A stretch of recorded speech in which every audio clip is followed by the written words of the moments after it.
In this video, I'm going to guide you on how to turn off online status on Reddit. The first thing you want to do is launch open the Reddit app on your device.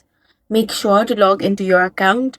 Now, in order to turn off the online status, you first want to tap on the profile icon at the bottom right corner of your screen. Now, once you get here, you want to tap on the three lines at the top right corner. Here, you're going to find different options. Find the one that says online status. Right now, as you can see, this option is toggled on. So if you want to turn off online status, simply go ahead and turn that off. Now head back.